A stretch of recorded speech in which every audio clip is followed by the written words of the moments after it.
you want to become an owner-operator. I figured I'd make a little video here explaining what I do, how long I've been doing it as an owner-operator, and kind of give you the rundown with some numbers,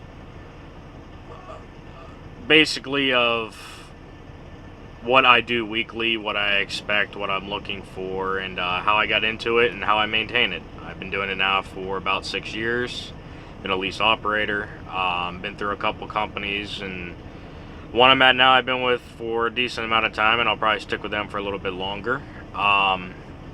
So yeah, I figured I'd just, start making a little quick video of what it costs me per week to be a lease operator, how I got into it, and what you might need to know, or some tips if you're on the line of whether you want to go owner-op at all, stay a company driver, lease on to a company, what type of companies to look for to lease on to, and then if you want to go with your own authority and just either spot market, or if you got customers lined up, however it might go. So with this video, I'm going to tell you my story and how I got into it and what I do week to week, and I don't know, maybe it's, will sway you guys one way or the other, or, just be a little bit informational, but, let's get out.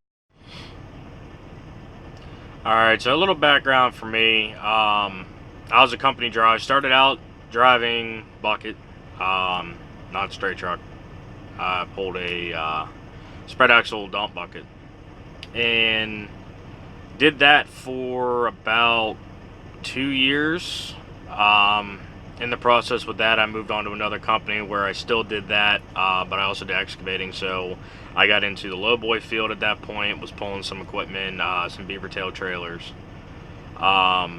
Did a little bit of just regular flatbed from there, but didn't really want to stick with the excavating. It would have been nice to stick with, dragging a lowboy. I mean, there's plenty of money in that, but me knowing I wanted to go owner-op, it's an expensive start if that's where you're wanting to go, unless you just know somebody.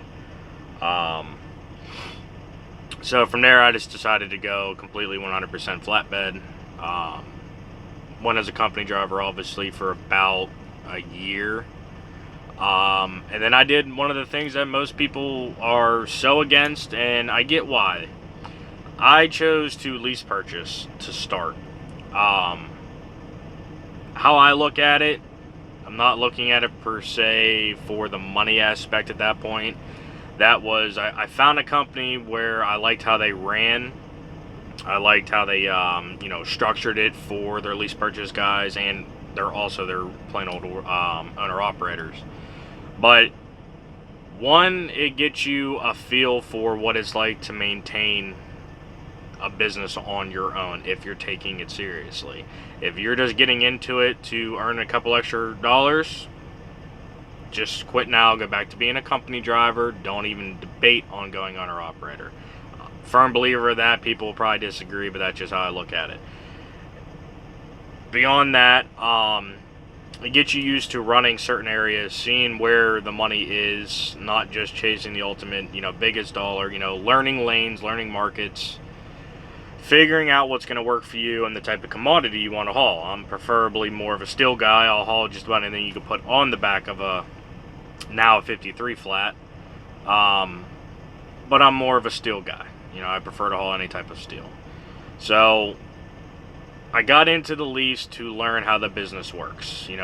What bills you're going to be paying, the insurances, how much it costs. That is all going to vary from the companies you're at, how big of a fleet it is that you're leasing to, how small they are. We won't get into insurance all that much. Just know that depending on who you lease to is going to kind of dictate how much you're going to be paying for insurance. Because you're going to have bobtail insurance, you're going to have liability insurance, you're going to have cargo insurance to pay for. So aside from that, I decided to go lease and get a feel for it and make sure this is something I wanted to do, because I really didn't have anybody personally that I knew to kind of lean on and get some information out of. I've talked to, a couple older drivers who've been doing it for years, and while they have good advice, they're set in their ways. So with the way the newer industry is, especially if you try to tell them you're a lease purchase driver, you're a fake truck driver or fake owner operator. like I said, to an extent, I get where those guys come from, but that's not why I got into it. I got into it to get a more hands-on look at how the industry is working. So that aside, I actually did finish that lease off. I got that truck. Sure, I overpaid, blah, blah, blah. That's fine. You know what? That's how I chose to start out. So from there, I ran that truck for a little bit, at least on with them guys. I decided to leave, and I decided to lease on to somebody else. At that point, I traded that truck in. I bought the truck I'm in now, and I've been in this truck for 3.5 years. So the first one was for about, it was about 2.5 years with the first company, the first truck, and I've been in this one for about 3.5 years, and I've been leased to this company for 2.5 years. So that's kind of the backstory on how I got into it. I knew once I paid that truck off, I understood the business and how it worked to an extent. You know, it's an ever-changing industry. I mean, when you think you know it, there's going to be a curveball. Just be open-minded on learning as much as you can, however you can. You know, don't be shy to ask people questions. Anybody who's willing to give you financial advice or any type of actual business advice, take it. And just create your own business model is essentially what you need to do. Get yourself a goal. Do you want to work towards where you just want to be an owner-operator for the rest of your life? Do you always want to be leased? Are you planning on going into your own authority? Do you want to start a small fleet? Do you want to become basically your own company to the extent where you stay at home and you basically hire on other owner-operators? That's now growing to be a very popular thing. You're not necessarily a broker. You know, you have your own authority, you have your own DOT/MC number, and then you hire on owner-operators to basically run freight for you under your DOT, and you collect a percentage off of them. They maintain their own product. That's a whole nother story. We'll get into that another time. I'm getting off track and rambling. So let's get into some of the numbers. I figured I'd break it down. I do everything breaking it down weekly. I feel that's the easiest to keep yourself on track and know what you have to pay. So I take all of my bills, company-wise, break them down weekly, and I get a weekly figure so I know what I need to do for the, that week to make some profit and pay my bills. So we'll get into what I pay weekly. I got a couple screenshots of some things to show actual proof of what I'm referring to in numbers. I'm not going to talk about what I make per year, any of that type of information. So if that's what you're looking for, that'll be another video. It's just not going to be this one. This one is going to be strictly how I started in this and what it cost me to maintain it. Alright, so let's get into a couple of these numbers. Alright, being leased on to somebody, with you having your own truck, some things you pay on your own, other things are deducted right from your paycheck. They will take care of all that for you. The company I'm leased to, they take care of all the IFTA stuff. They take care of all the insurance, the e-log, pre-pass. All of that gets taken care of through them. Basically, what I'm paying out of my own pocket, out of my own bank account, weekly or monthly, is my truck payment and my trailer payment. The rest is taken care of through the company I'm leased to. That will vary depending on who you're leased to, but generally speaking, most of the stuff I'm about to talk about will be taken care of by the company you're leased to, unless you have your own authority. But without getting too far off track, we'll start out with escrows. I have 2 escrows. One for my trailer, one for the truck and anything else. I do a flat rate of $50 a week I take out for trailer escrow. And then how I have my escrow set up for the truck is 10% of the gross line haul. So what that means is I make 77% of the gross line haul that the truck makes. So let's say, you have a week, you gross $4,000. I get 77% of that. But for my truck escrow, what I do is I take 10% of the total gross line haul. So that's off of the $4,000. So rough numbers to make it easy, 10% of that. I take $400 right off the top of that, which is coming right off top of my 77%. That's going straight into escrow. That's money put away for anything that happens while I'm out here with the truck. Aside from escrows, you have 3 insurances that are all balled up into one. You have bobtail, liability, and physical damage. My liability, which is also your cargo, is taken out weekly. I pay $41 a week for that. The other 2 come out monthly, and they are $246 combined a month for those. We have some of the smaller things like TransFlow. If you're a truck driver and you've been leased on anybody of substantial size, I'm sure you know about TransFlow. We use the app where you can go inside the truck stop, scan it in. That costs me $3 a week. Some of the other monthly things that get taken out would be the pre-pass and best pass. That's $15 just to use it a month. But that helps, also with, getting the bypass on the scale, which that also varies depending on who you're leasing to. It's going to be based off of their CSA score. So if they have a lot of drivers that are not...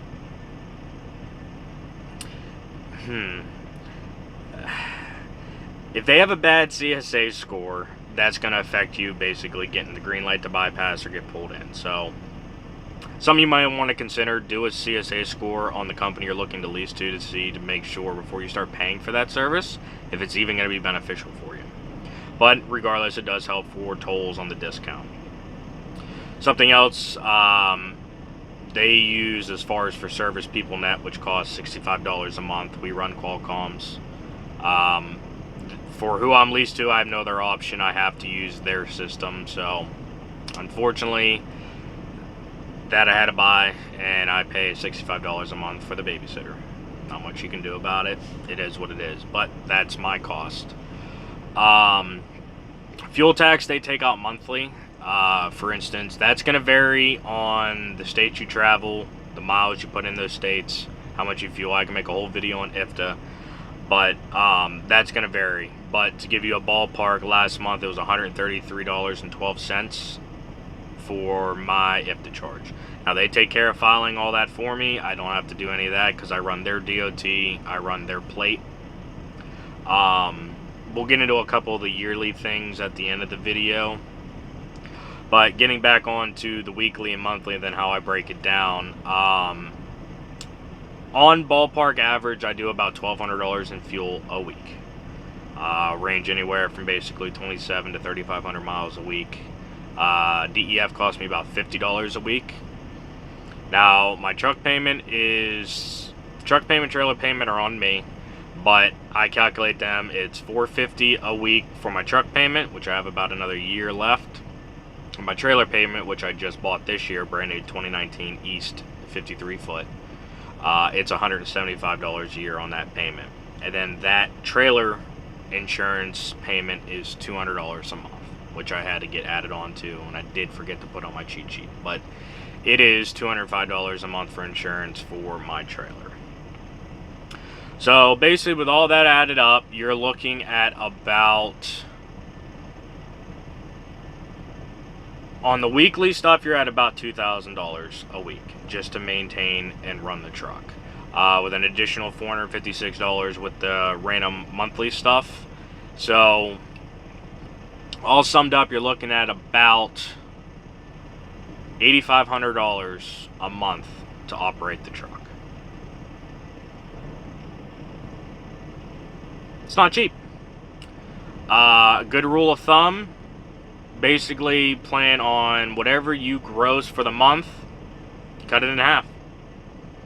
And one half goes to bills, and then the other half is going to be put away either, and then you could break that down again in half. Half would be basically your profit. The other half will go to a maintenance fund, or just break it down into thirds. I guess that's the easiest way to put it. A third goes to you, a third goes to the truck, a third goes to bills. That's about the best way it breaks down. You're not going to get rich off it, especially while you have, like me, truck payment and a trailer payment. That's a big chunk of change that I got a good deal on the trailer. I should have waited. I originally anticipated on getting a trailer once my truck was paid off, but good deal, right time, right place. I bought it. but you can't think like you're getting rich off it. Regardless of numbers you see, twice those numbers can go right back out. Basically, if you average, which is on the low side, but if you average a $4,000 gross week and you have $8,500 in bills a month, $4,000 a week turns into $16,000 a month. Cut it in half. That's where you stand. Some of the yearly things, I have a plate through Tennessee, which I believe this year was... What were my annual tax? I forgot to look that up, but I think it was around like $2,200. $2,290 tax, which is your highway use tax that you pay once a year that tags along with the state that your tag is out of, was $555 this year. It went up. It sucks. Sure, there's plenty more we can go into, but the basis idea, if you're looking to get into this and want to be a lease operator, whether you're a power only unit wanting to lease on, whether you drag your own trailer with you and lease the whole setup to them,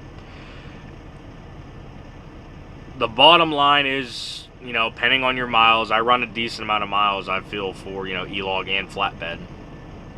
So you're looking at $2,000 worth of bills every single week. That's what you have to plan for. That's not counting anything else that can jump up and happen at you. Buy additional equipment to secure stuff.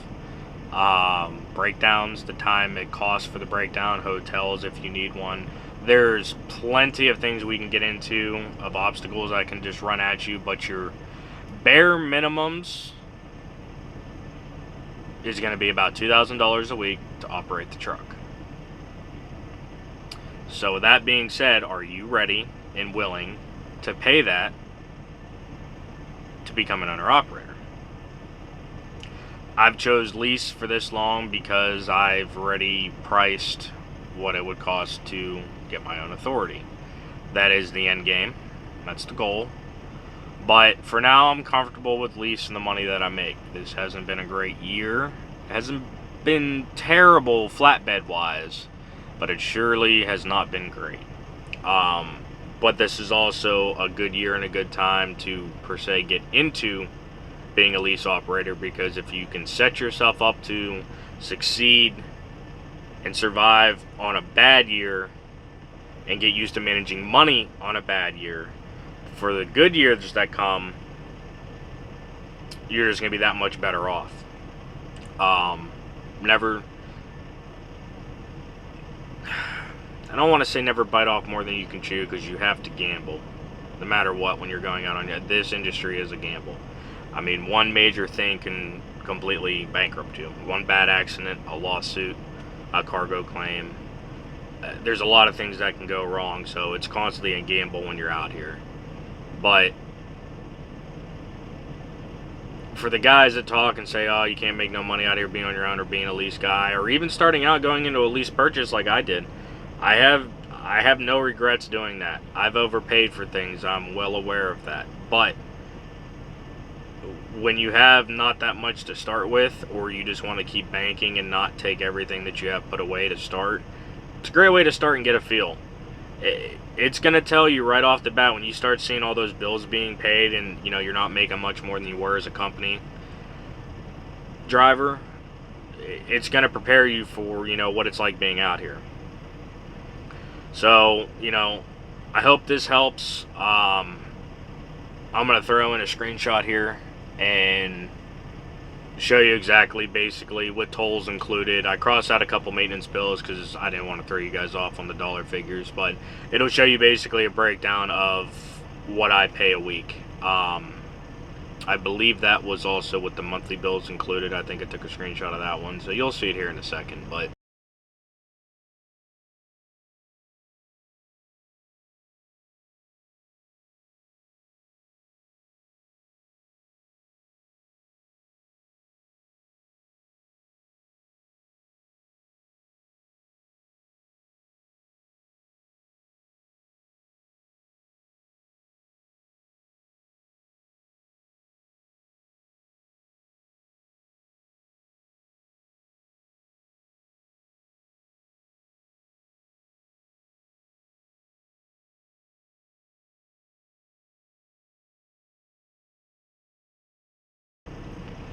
that's pretty much the breakdown. That's what it costs me to operate. Each individual is going to vary. It's going to vary on the type of trailer you pull, the commodity you haul, type of truck you have, what your fuel economy is, how you run, the states you run. There's a lot of variables, but I'm pretty much coast to coast. And these are my ballpark numbers. Hope it helps. Hope it gives you information. If you have any questions, feel free to comment below. Try and answer them the best I can. If we get enough, comments of other things that we want, I can make, a continued video. But yeah, I just figured I'd throw that out there and give you guys just a glimpse of what it's like to, be a lease operator and to maintain. Like I said, I've been doing it for about 6 years now, and I managed to get by on bad years and, ate good on good years. But that's just how the industry goes. It changes yearly, it changes daily, rules change, laws change, and you just have to be ready for it. You cannot get in a groove and think it's just going to be that way forever. You might have a great year and next year you can bomb. And then vice versa, you can have a terrible year, makes you want to just drop out, sell the truck, go back to being a company driver, but then next year rates can go up, commodities can go up, things can change, economy can change, and you're going to be kicking yourself in the ass basically because you gave up that per se dream you might have had because you had a bad year. You're going to have bad years, you just got to tolerate it. Alright, that's enough of my rant. I just figured I'd share this little bit of information with you guys. And yeah, hope you like it. Don't forget to like and subscribe. And if you got any questions, feel free to ask. And if you want more out of a video, let me know. Talk to you guys later.